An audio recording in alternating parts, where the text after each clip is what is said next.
All right, we got a really fantastic guitar to demo for you today. This is a 1984-85 62 reissue Stratocaster in beautiful Fiesta red finish. Let's listen to what this thing sounds like, and I'll tell you a little bit more about the guitar in a minute.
All right, what can we say about this fabulous instrument? Well, this is one of those really interesting transitional examples from the vintage reissue series of Fender. Quick recap of the story on these. In the early 80s, Fender kind of revamped all its marketing. They basically had a three-pronged approach. And it was structured around the past, present, and future.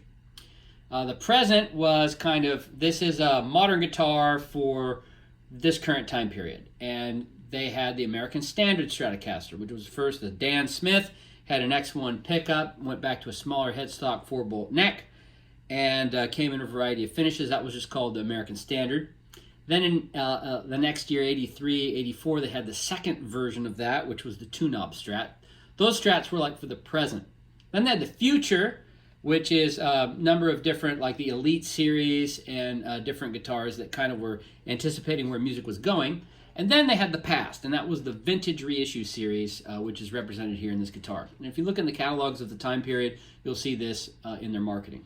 So basically what they did with the Strats is they came out with the 57 reissue with the maple neck and the 62 reissue with the rosewood neck. And the idea was, hey, people are really starting to realize that our older guitars are much more desirable, and people are loving them, so hey, we need to recapture that magic and go back to that. So they did that with the reissue series. So the cool thing about these is that they're still Fullerton builds, at least the parts here are manufactured in Fullerton, and they kind of have a little bit of the charm because at this point they're about as old as the original guitars they were reissuing back in the 80s. All right, so what's cool about this particular example? Well, this example spans the time period, the late Fullerton, early Corona time period. This is basically what happened. Fender, as CBS, Fender sold the company to some of their employees, Dan Smith, I think Schultz was the other guy, and they took over production and moved the factory to Corona. So you have a bit of a production gap between 84 and 85. What they did with the reissue series, they took all the parts and stuff that they were kind of working on to build their guitars, they moved them to Corona and assembled them there.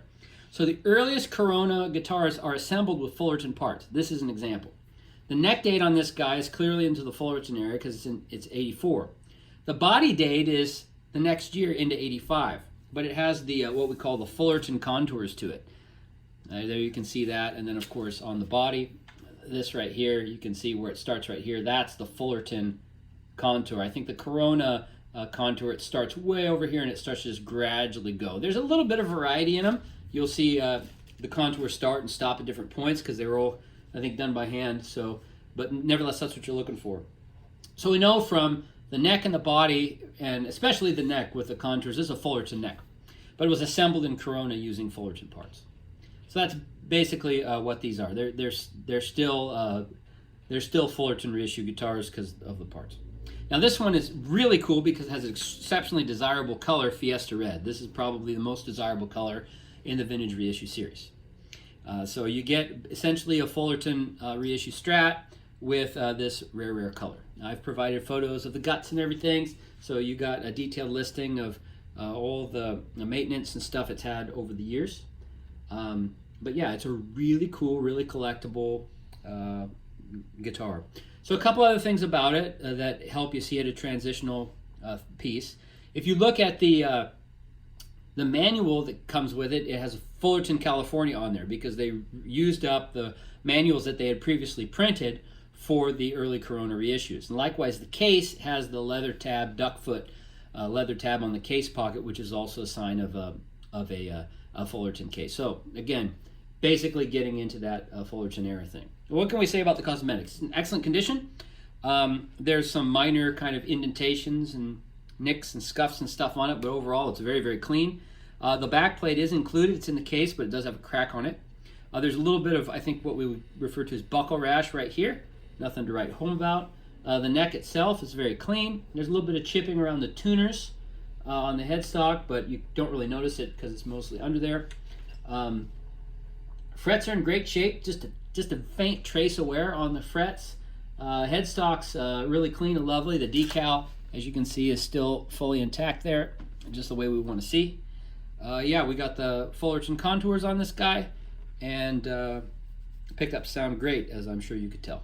So anyway, check out the listing for a full rundown of all the details, but that's it for now in terms of what I have to say about this 1984-85 Fullerton reissue Stratocaster. Thanks for checking it out.